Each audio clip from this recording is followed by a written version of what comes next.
Assalamualaikum warahmatullahi wabarakatuh. Pada video sebelumnya saya sudah menyampaikan tentang bagaimana kaum Quraisy mengancam Abu Thalib untuk bisa menghentikan dakwah Rasulullah SAW. Lalu masuk pula Islam Hamzah dan Umar bin Khattab yang membuat Islam menjadi lebih kuat. Karena ulah mereka, kaum muslimin menjadi lebih kuat ketika Hamzah dan Umar menunjukkan keislamannya. Mereka, para kaum Quraisy, menjadi ketakutan. Dan tentu ini menjadi ketakutan sendiri bagi kaum Quraisy ketika Umar dan Hamzah masuk Islam. Maka mereka bingung. Orang-orang Quraisy bingung apa yang dilakukan. Kalaulah seandainya mereka menumpahkan darah Nabi Muhammad, maka tentu Mekah akan digenangi oleh darah manusia, karena pasti orang-orang tidak akan menyetujui hal itu. Lalu orang-orang Quraisy pun berkumpullah di sebuah perkampungan Bani Kinanah untuk membuat kesepakatan bersama menghadapi Bani Hashim dan Bani Al-Muthalib. Artinya mereka mengumpulkan orang-orang yang berusaha untuk memusuhi Islam dan membuat kesepakatan apa yang dilakukan. Pada waktu itu mereka bersepakat untuk memboikot keluarga Rasulullah SAW, keluarga dari Bani Hashim dan Bani Al-Muthalib, yaitu mereka bersepakat untuk tidak mau menikah dengan keluarganya Bani Hashim, tidak mau boleh berjual beli, tidak boleh berteman, tidak boleh berkumpul, memasuki rumah Bani Hashim dan Bani Al-Muthalib. Berbicara pun dengan mereka juga tidak boleh, kecuali jika secara sukarela mereka menyerahkan Muhammad untuk dibunuh. Untuk keperluan ini mereka menulis di atas lembaran papan berisi kesepakatan dan ketetapan untuk tidak menerima perjanjian dari Bani Hashim dan tidak perlu ambil peduli terhadap keadaan mereka sebelum mereka menyerahkan beliau untuk dibunuh. Ibnu Qayyim berkata, ada yang berpendapat bahwa piagam itu ditulis oleh Mansur bin Ikrimah bin Amr bin Hashim. Ada pula yang berpendapat dia adalah Anadar bin Al-Haris. Yang benar dia adalah Baghid bin Amir bin Hashim. Rasulullah SAW berdoa untuk kemalangannya hingga tangannya menjadi lumpuh. Piagam pemboikotan pun selesai dibuat, lalu papannya digantungkan di tembok bagian dalam Ka'bah. Bani Hashim dan Bani Al-Muthalib bergabung menjadi satu, yang mukmin maupun yang kafir kecuali Abu Lahab. Mereka mulai diisolir di Syib Abu Thalib pada awal bulan Muharram tahun ke-7 dari kenabian. Mereka diboikot selama 3 tahun di kaum Abu Thalib. Pemboikotan itu benar-benar ketat. Cadangan dan bahan makanan sudah habis. Sementara orang musyrik tidak membiarkan bahan makanan yang masuk ke Mekah atau barang yang hendak dijual, melainkan mereka langsung memborong semuanya. Hingga keadaan Bani Hashim dan Bani Al-Muthalib benar-benar mengenaskan dan kelaparan. Akhirnya mereka hanya bisa memakan dedaunan dan kulit binatang. Tidak jarang terdengar jika suara para wanita dan anak-anak yang merintih karena kelaparan dari kaum perkampungan Abu Thalib. Kalaupun ada bahan makanan yang bisa masuk, maka itu dilakukan dengan cara sembunyi-sembunyi. Dan mereka tidak bisa keluar dari perkampungan untuk membeli segala keperluan kecuali pada bulan-bulan suci. Mereka bisa membeli bahan kebutuhan dari kafilah yang datang dari luar Mekah. Tetapi jika sudah jatuh ke tangan penduduk Mekah, harganya melambung tinggi sehingga mereka tidak sanggup membelinya. Hakim bin Hizam pernah membawa gandum untuk diberikan kepada bibinya Khadijah. Namun Abu Jahal yang memergokinya menggondeli untuk mencegahnya. Lalu Abul Bakhtari datang untuk melerai keduanya hingga Hakim bisa membawa gandum itu untuk diberikan kepada bibinya. Sementara itu Abu Thalib selalu khawatir terhadap keadaan Rasulullah SAW. Jika semua orang sudah berbaring di tempat tidurnya, maka dia menyuruh beliau untuk tidur di atas tempat tidurnya, sehingga dia bisa tahu jika ada seseorang yang hendak menikam beliau secara sembunyi-sembunyi. Jika semua orang sudah tidur, dia menyuruh salah seorang anak, saudara atau kerabatnya untuk tidur bersama beliau. Juga memerintahkan sebagian di antara mereka untuk membawa serta tempat tidurnya. Tetapi Rasulullah SAW bersama orang muslim tetap keluar pada masa musim haji untuk menemui orang-orang yang menyuruh kepada Islam. Artinya meskipun diboikot, Rasulullah SAW tetap istiqomah dalam berdakwah. Masya Allah. Pembatalan piagam.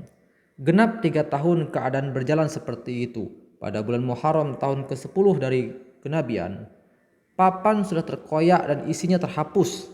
Sebenarnya orang-orang Quraisy sendiri terbagi atas antara orang yang setuju dan yang tidak setuju terhadap pemberlakuan piagam tersebut.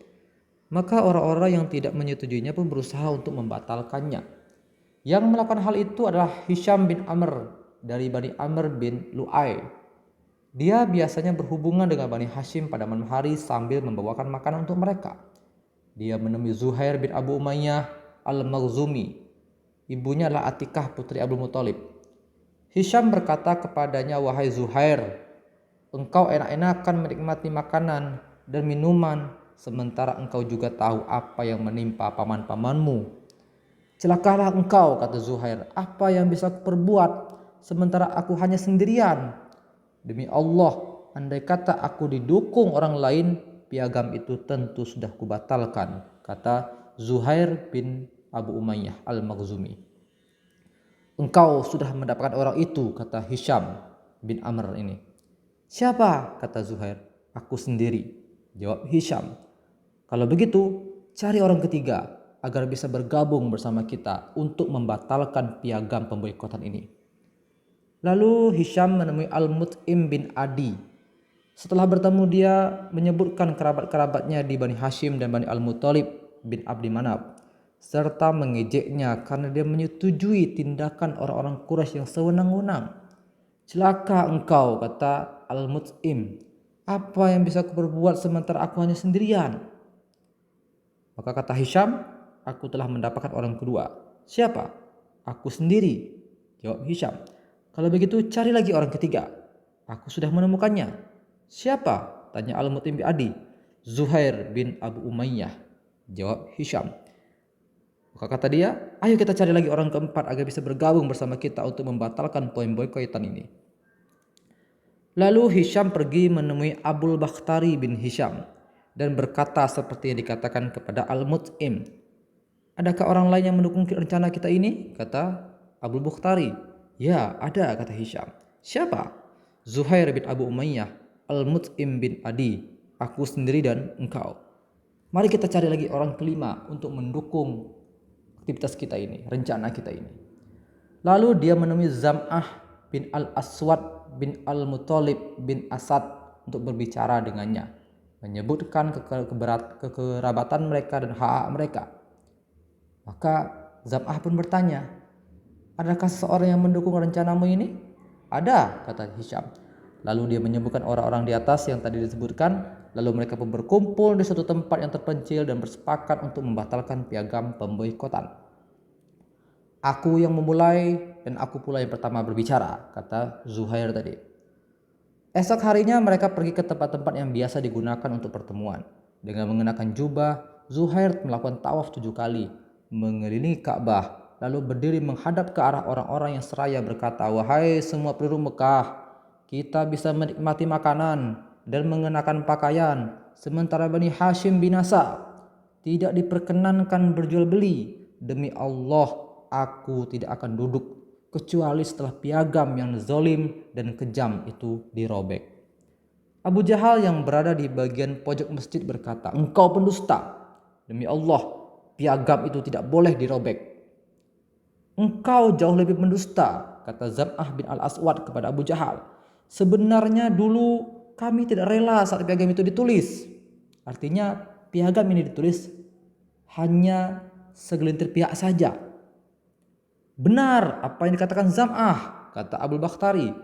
"Dulu kami tidak rela terhadap penulisan piagam itu dan kami juga tidak ikut menetapkannya." "Benar apa yang dikatakan Zam'ah," kata Abul Bakhtari. Sama seperti ini mengatakan, "Dan kalian berdua benar," kata Al-Mut'im bin Adi. "Dan siapa yang berkata selain itu dusta, kami menyatakan kepada Allah untuk membebaskan diri dari piagam itu dan apa yang tertulis di dalamnya." Berarti mereka juga takut kepada Allah atas apa yang mereka lakukan itu. "Pasti hal ini sudah diputuskan malam tadi dan kalian berembuk di tempat terpencil," kata Abu Jahal yang begitu bingung, kok mereka pada sepakat semua itu. Saat itulah Abu Thalib hanya duduk di pojok masjid. dia merasa perlu menemui mereka karena Allah telah mengisyaratkan kepada Rasulnya masalah piagam ini. Karena Rasulullah sudah menyampaikan kepada Abu Thalib akan ada berita besar. Lalu Allah juga mengutus rayap untuk memakan papan piagam itu. Beliau memberitahu pamannya mengenai hal ini. Lalu Abu Thalib pergi menemui orang-orang Quraisy dan mengabarkan kepada mereka bahwa anak saudaranya telah berkata begini dan begitu.